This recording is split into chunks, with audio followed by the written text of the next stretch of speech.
जब भीम ने नगाड़े बजवाए तब युधिष्ठिर को समझ आया समय को हल्के में लेना कितना भारी पड़ता है। अगर आप हमारे चैनल पर नए हैं तो ऐसी ही जीवन को सही दिशा दिखाने वाली कहानियों के लिए अभी सब्सक्राइब कर लीजिए। महाभारत का युद्ध समाप्त हो चुका था। महाराज युधिष्ठिर राजा बन चुके थे।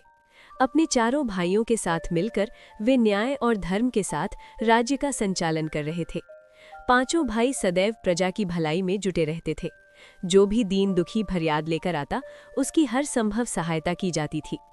एक दिन महाराज युधिष्ठिर राजभवन में एक मंत्री के साथ किसी गंभीर समस्या पर विचार कर रहे थे। तभी एक ब्राह्मण वहां पहुंचा। कुछ दुष्ट लोगों ने उसे बहुत सताया था। उन्होंने उसकी गाय उससे छीन ली थी। दुखी ब्राह्मण न्याय की आस में महाराज युधिष्ठिर के पास आया था, लेकिन मंत्री के साथ बातचीत में व्यस्त होने के कारण महाराज उसकी बात नहीं सुन पाए। उन्होंने ब्राह्मण से कहा, आप बाहर प्रतीक्षा कीजिए। ब्राह्मण मंत्रणा भवन के बाहर धैर्यपूर्वक प्रतीक्षा करता रहा। कुछ समय बाद मंत्री से बातचीत समाप्त हुई। महाराज ने ब्राह्मण को भीतर बुलाना चाहा, लेकिन तभी किसी दूसरे राज्य का दूत आ गया। फिर एक के बाद एक कई महत्वपूर्ण व्यक्ति आते रहे और महाराज उनसे बातचीत में उलझ के चले गए। अंत में जब सब निपट गया तो महाराज भवन से बाहर आए और उन्होंने ब्राह्मण को अब भी प्रतीक्षा करते पाया। थकान के कारण महाराज युधिष्ठिर बोले, मैं आज बहुत थक गया हूँ, आप कल सुबह आइए, आपकी हर संभव सहायता की जाएगी। ये कहकर महाराज अपने विश्राम कक्ष की ओर बढ़ गए। महाराज के इस व्यवहार से ब्राह्मण अत्यंत निराश हुआ। दुखी मन से वो अपने घर लौटने लगा।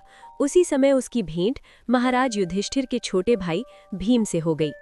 भीम ने उससे पूछा, ब्राह्मण देव, आप इतनी दुखी क्यों हैं? ब्राह्मण ने सारी बात भीम को बता दी और ये भी कहा कि महाराज ने उसे कल आने के लिए कहा है। ये सुनकर भीम बहुत दुखी हुए।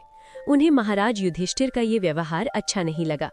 भीम ने मन ही मन कुछ सोचा और द्वारपाल को आदेश दिया, सैनिकों से कहो, विजय के अवसर पर बजने वाले नगाड़े बजाए जाएं। आदेश का पालन हुआ। सभी द्वारों पर नगाड़े बजने लगे। नगाड़ों की आवाज सुनकर महाराज युधिष्ठिर चौंक गए। वे विश्राम कक्ष से बाहर आए और पूछा, नगाड़े क्यों बज रहे हैं? हमारी सेना ने किस शत्रु पर विजय पाई है? भीम ने विनम्रता से कहा, महाराज, किसी शत्रु पर नहीं। युधिष्ठिर बोले, तो फिर ये नगाड़े क्यों? भीम ने उत्तर दिया, क्योंकि आज ज्ञात हुआ है कि महाराज युधिष्ठिर ने काल पर विजय प्राप्त कर ली है। ये सुनकर महाराज और भी चकित हो गए। उन्होंने पूछा, ये तुम क्या कह रहे हो? भीम ने उनकी आंखों में देखकर कहा, महाराज, आपने ब्राह्मण से कहा कि वो कल आएं। इससे ये स्पष्ट होता है कि आपको पूरा विश्वास है कि आज काल आपका कुछ नहीं बिगाड़ सकता। यदि ऐसा ना होता तो आप उसे कल आने को ना कहते। इसीलिए मैंने सोचा कि आपने काल पर विजय पाली है और विजय के नगाड़े बजवाए। भीम की बात सुनते ही महाराज युधिष्ठिर की आंखें खुल गईं। उन्हें अपनी भूल का एहसास हो गया। उसी समय उन्होंने देखा वो ब्राह्मण पीछे खड़ा था।